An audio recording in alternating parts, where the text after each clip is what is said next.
सामान्य कुरा होइन। यहाँ शहीदकी आमा छिन्, ध्यान दिनु होला। कुनै पनि बिचौलियासँग साँठगाँठ गर्नुभन्दा, एक कप चिया खानुभन्दा अगाडि, उसको एक घुटको पानी खानुभन्दा अगाडि शहीदकी आमालाई सम्झिनु होला। आफ्नो छोरो चढाएर संसद छिरेकी छन् शहीदकी आमा। सामान्य कुरा होइन। यो देशमा बिचौलियागिरी बिगबिगी छ। मैले छोटो समयको राजनीतिमा जुन देखेँ त्यो अनुभव तपाईँलाई सुनाउँदैछु। तपाईँहरूलाई विचलित बनाउन, तपाईँलाई प्रभावित बनाउनको निमित्त मानिसहरू दौडन्छन्। देशको परिस्थिति यस्तो छ कि सरकार बनेको बेलुकाबाट एउटा समूह सरकार ढाल्न सक्रिय रहन्छ। बनेको दिनबाट प्रत्येक पटक हामीले अभूतपूर्व जनमत प्राप्त गरेका छौँ। त्यो अभूतपूर्व जनमत प्राप्त गरेसँगै अब यिनीहरू बीच फाटो ल्याउन सकिन्छ कि भनेर ठाउँ ठाउँबाट प्रयास भएको तपाईँहरू हेर्नुहुन्छ होला नि। समाचारभित्रका नियतहरू पनि हेर्न सकिन्छ नि कहिलेकाहीँ त। त्यस्ता ठाउँबाट हामी बच्नुपर्छ। हामीलाई फुटाउने, हामीलाई गिराउने, हामीलाई गरद गराउनेहरूको बिगबिगी छ। हामी विरुद्ध पनि त धेरै मत आएको छ नि, लाखौँ भोट छ नि जसले हामीलाई भोट दिएनन्। अन्य विभिन्न नेताहरू छन्। प्रतिपक्षीको कमी रहँदैन, विरोधीहरूको कमी रहँदैन। फरक यति हो कि हामी कति बलियो छौँ। आफू बलियो हुनुपर्छ, अरूलाई दोष लगाएर अर्काले फुटायो, अर्काले शक्ति गर्यो, विदेशीको चाल, उसको चाल, यसको चाल, यस्ता शब्दहरूलाई अब हामीले मेटाउनुपर्छ। यो कसैको चाल होइन। हामी मिल्न सकेनौँ भने, हामी स्वार्थको बन्दी बन्यौँ भने मात्रै समस्या पर्ने हो।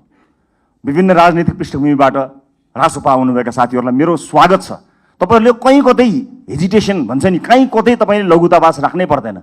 मलाई पुरानो पार्टी भन्छन् कि अथवा पुरानो पार्टीहरूलाई गाली गर्दा मैले अनुहार रातो पार्नुपर्छ कि केही पनि भन्न पर्दैन। हृदय ठुलो पारेर हामीले तपाईँहरूलाई स्वागत गरेका छौँ। खालि यति हो कि पुरानो प्रवृत्तिबाट तपाईँ टकटकिएर आउनुपर्ने हुन्छ।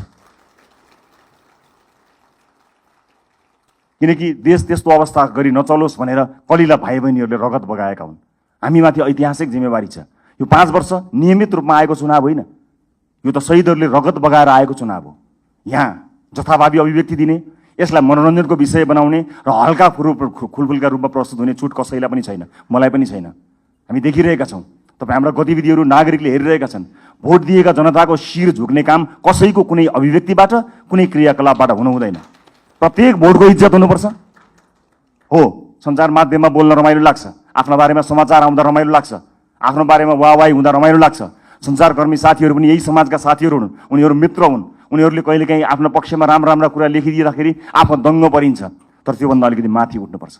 तपाईँले दिने अभिव्यक्तिले वैदेशिक सम्बन्धमा के प्रभाव पारेको छ त्यो कुरा याद नगरिकन तपाईँले त्यस्ता किसिमका हल्का फुल्का अभिव्यक्ति दिनुभयो भने देशलाई दीर्घकालीन रूपमा असर गर्न सक्छ। अब तपाईँ हिजोको मान्छे होइन, अब जिम्मेवार सांसद हो, जिम्मेवार राजनीतिकर्मी हो, जिम्मेवार प्रतिनिधि सभाको सदस्य हो।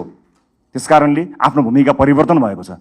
होइन जो कोहीलाई अझै पनि म अभियन्तै हुँ भन्ने लाग्छ, अझै पनि पुरानो पेसाकर्मी हुँ जस्तो लाग्छ, जो कोहीलाई म हिजोकै जस्तै भनौँ न यति जिम्मेवार नभए पनि सार्वजनिक अभिव्यक्ति जस्तो दिन्थेँ त्यस्तै दिन्छु भन्ने जस्तो लाग्छ भने you are more than welcome to leave this hall. तपाईँहरू सांसदको भूमिकाबाट बाहिर जान सक्नुहुन्छ, केही पनि फरक पर्दैन। तर होइन, अब म जिम्मेवार हुँ, अब मेरो भूमिका फेरिएको छ। यो देशका कानुनहरू मैले फेर्नुपर्नेछ, कानुनहरूमा संशोधन ल्याउनु पर्नेछ, नयाँ कानुनहरू ल्याउनु पर्नेछ।